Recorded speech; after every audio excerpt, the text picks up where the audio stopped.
Dito mag-umpisa na yung ulan, lumalakas na yung ulan at nagkakaroon na rin ng mga baha dito sa Benguet.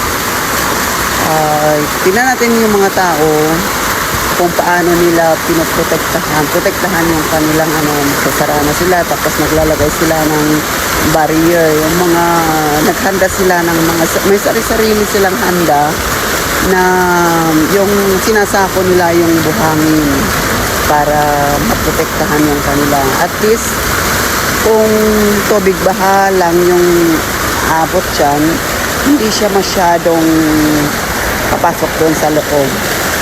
Tulong-tulong na lang sila, maulan. Iba yung napapanood natin na iba masyadong yung rumaragas na talaga yung tubig.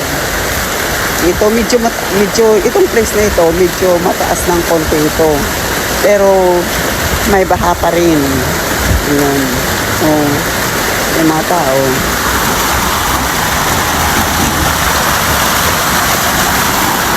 Malakas na yung ulan. Dinig na dinig talaga yung ulan na malakas.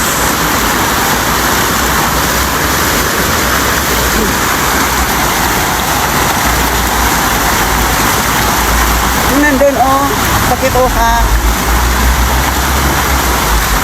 kung ano-ano na lang yung ilagay nila na pangharang.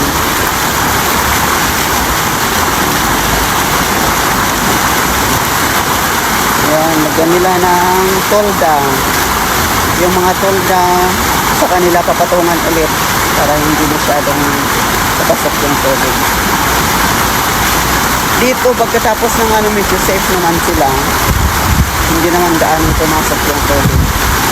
Kasi hindi na umapaw na katulad ng ibang napapanood natin sa ibang lugar.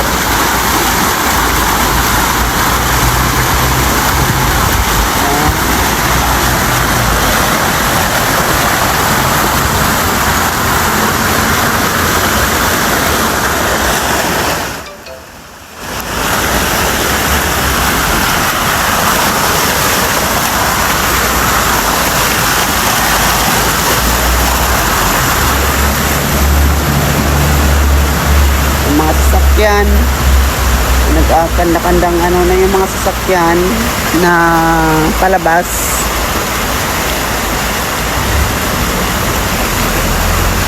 Yun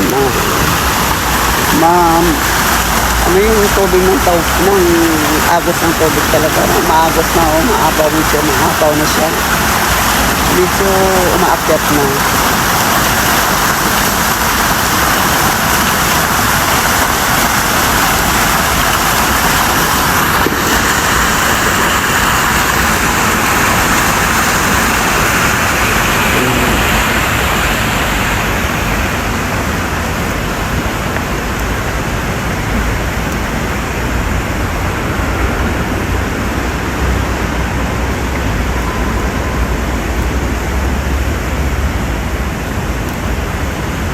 Iyon ay nangyari noong, alam nyo, noong August 24 na napakalakas ng ulan.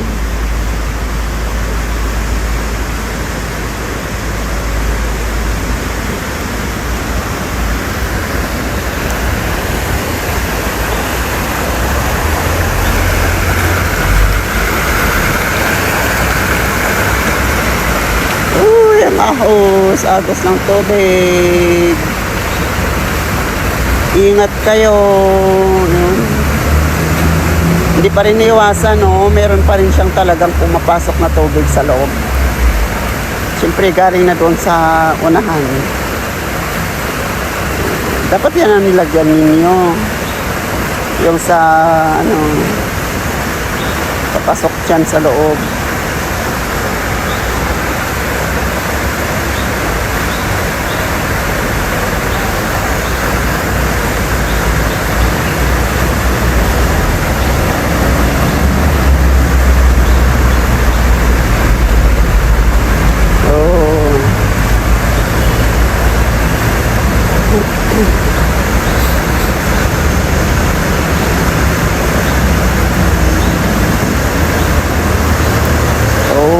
lumalaki na talaga yung tubig, oh. Maano na siya, umaapaw na ng konti. Nag-umpisa na siyang umapaw. Actually dito nung hindi lang kasi nakunan na, lumaki talaga siya ng tubig. Pero hindi naman siya hindi naman niya na yung blue na yan. Hindi naman niya naabot hanggang lagpas.